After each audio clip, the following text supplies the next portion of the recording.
Você já percebeu que o Bitcoin voltou a aparecer em lugares onde antes ele não entrava? Discursos políticos, decisões globais, manchetes que vão muito além do preço. E a pergunta não é se ele subiu ou caiu, a pergunta é: por que o mundo voltou a falar disso agora? Hoje, a conversa não é sobre promessa de dinheiro rápido, é sobre poder, confiança, controle e o futuro do dinheiro. Então pega o café, porque esse assunto merece calma. Café com cripto, informação quente, sem pressa, sem promessa. Se você quer entender cripto sem hype, sem atalhos e sem pressão para agir, esse espaço é para você. Aqui a gente não corre atrás de preço, a gente corre atrás de clareza, respira, estuda e vem tomar esse café com cripto comigo. Se esse conteúdo fez sentido, fica por aqui, porque decisão boa começa com informação bem digerida. Então, o que mudou agora? Depois de entender que o Bitcoin voltou a circular entre quem decide os rumos do mundo, a pergunta surge quase sozinha. Por que justamente agora? A resposta não está em uma tecnologia milagrosa, nem em modismos do mercado. Está no ambiente em que todos nós estamos vivendo, mesmo sem perceber. O mundo atravessa um período de aperto econômico. Países ricos e emergentes lidam com juros que sobem e descem, preços que continuam pressionados e uma sensação constante de instabilidade. Isso não afeta só governos ou grandes empresas. Chega no supermercado, na conta de luz e no bolso de quem trabalha todo mês. Ao mesmo tempo, os cofres públicos estão mais carregados de dívidas do que nunca. Muitos governos gastaram muito para segurar crises recentes e agora precisam lidar com as consequências. Quando a conta cresce demais, sempre surge a dúvida: quem paga essa fatura lá na frente? E quase sempre a resposta passa pelo valor do dinheiro que a gente usa no dia a dia. É aí que entra um sentimento cada vez mais comum: a perda de confiança. Não porque as pessoas viraram desconfiadas por natureza, mas porque percebem algo simples. O dinheiro parado rende menos, compra menos e parece escorrer pelos dedos com o tempo. Quando isso acontece, buscar alternativas deixa de ser curiosidade e passa a ser instinto. Nesse cenário, surgem caminhos fora do sistema tradicional, não como solução mágica, nem promessa de enriquecimento rápido, mas como uma opção diferente. O Bitcoin aparece exatamente nesse espaço, limitado, independente de decisões políticas e funcionando fora das regras tradicionais do dinheiro. Ele não resolve todos os problemas do mundo, mas num momento em que tanta coisa parece frágil, oferecer algo previsível já é, por si só, um sinal poderoso. E talvez seja por isso que ele voltou à conversa, não por moda, mas por necessidade. E aí acontece algo ainda mais simbólico: a política entra no jogo. Quando o assunto começa a aparecer na boca de líderes políticos, o mundo para ouvir. E foi exatamente isso que aconteceu com o Bitcoin. O debate saiu de vez daquele espaço restrito de tecnologia e curiosos. Ele atravessou a porta dos gabinetes, das reuniões de alto nível e das mesas onde decisões globais são tomadas. Hoje, quem fala sobre Bitcoin não é só investidor ou entusiasta.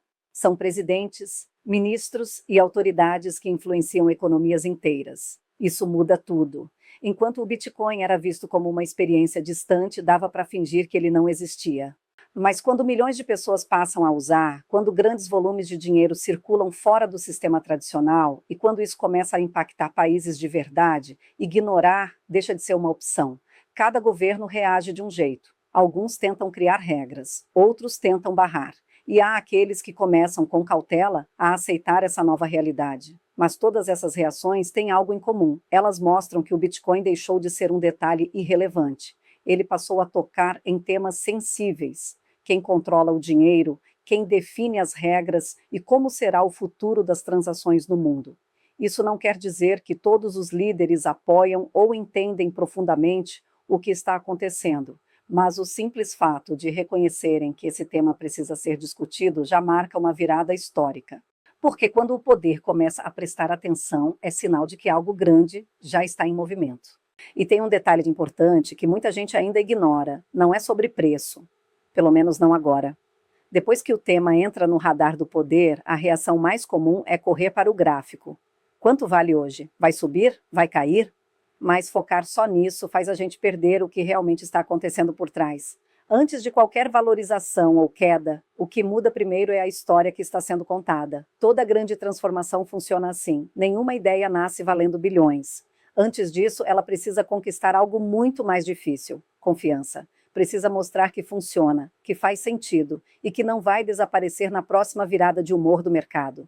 Com o Bitcoin, esse processo está em andamento agora. Antes de discutir números futuros, o mais relevante é perceber que ele está deixando de ser visto como algo exótico e passando a ocupar um espaço legítimo. Não porque alguém prometeu ganhos rápidos, mas porque ele começou a ser levado a sério.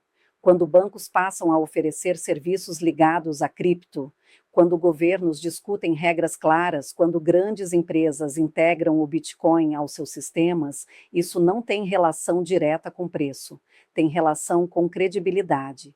E é essa construção lenta, quase silenciosa, que mais tarde acaba refletindo nos valores, não o contrário. Quem olha apenas para subidas e quedas perde a parte mais importante da história. A base está sendo formada agora.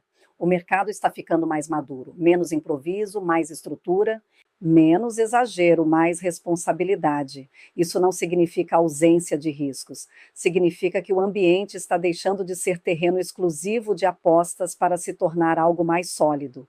O que estamos vendo não é apenas mais um pico passageiro, é a montagem dos alicerces de algo que pretende ficar. E quem entende isso antes do preço, entende o jogo de verdade. E talvez a pergunta mais honesta seja: por que isso tudo importa para a gente comum? Depois de entender que algo maior está sendo construído, é normal pensar: ok, mas o que isso muda na minha vida? Eu não vivo de mercado, não trabalho com tecnologia, só quero pagar minhas contas e seguir em frente. E é justamente aí que tudo começa a fazer sentido. Todo mundo sente no bolso que o dinheiro anda encolhendo. O que antes resolvia uma compra inteira no mercado, hoje, mal dá para metade do carrinho. Não é impressão, é a realidade do dia a dia. O salário entra, mas o poder de compra sai pela outra porta. E quando a gente tenta fazer a coisa certa, guardar um pouco, deixar o dinheiro parado no banco, vem a frustração. Aquela reserva que deveria trazer segurança parece perder valor com o tempo. Você se esforça, economiza, mas tem a sensação de estar correndo sem sair do lugar. Além disso, existe um desconforto silencioso, a falta de controle. Seu dinheiro está sempre sujeito a decisões que você não escolhe. Mudam taxas, mudam regras, mudam condições e você só descobre depois. Dentro do sistema tradicional, as opções são limitadas. É nesse cenário que o Bitcoin entra, não como milagre, não como solução perfeita, e muito menos como promessa de enriquecimento rápido. Ele aparece como uma alternativa diferente, um jeito novo de pensar dinheiro, onde algumas regras não dependem de bancos ou governos, e onde a lógica funciona de outra forma. Ninguém está dizendo que você precisa sair comprando Bitcoin amanhã. A mensagem é outra: entender por que milhões de pessoas no mundo estão olhando para isso com mais atenção. Porque os problemas que levaram o Bitcoin a existir, perda de valor do dinheiro, sensação de impotência e busca por mais autonomia, não são teóricos. Eles fazem parte da sua vida, mesmo que você nunca tenha se interessado por criptomoedas. Ignorar talvez seja confortável. Entender hoje pode ser libertador amanhã. E é justamente aqui que muita gente escorrega, o maior erro de quem chega agora. Depois de entender por que tanta gente está olhando para o Bitcoin, surge uma vontade quase automática de não ficar para trás. E esse é o ponto mais delicado de todo esse assunto. O perigo não está no sobe e desce do preço, está na decisão tomada no impulso.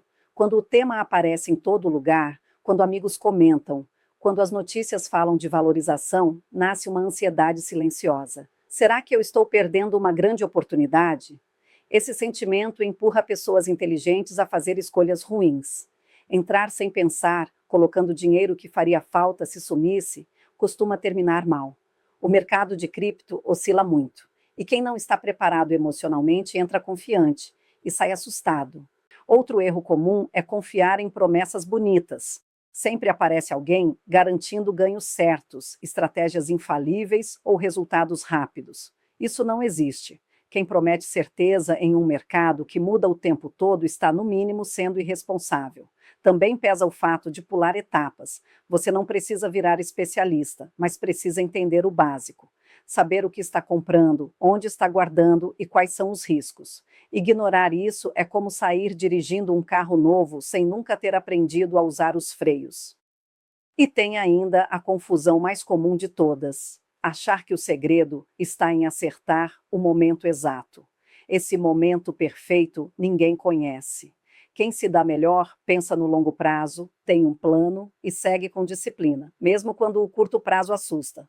A pressa de não ficar de fora faz muita gente entrar do jeito errado. E entrar errado é pior do que não entrar, porque além do dinheiro, você perde confiança, cria medo e passa a enxergar algo com ressentimento quando poderia ter sido apenas uma ferramenta útil, se tivesse sido abordada com calma e consciência. No fim das contas, paciência protege mais do que qualquer previsão. E se tudo isso faz sentido, o próximo passo não é agir, é aprofundar.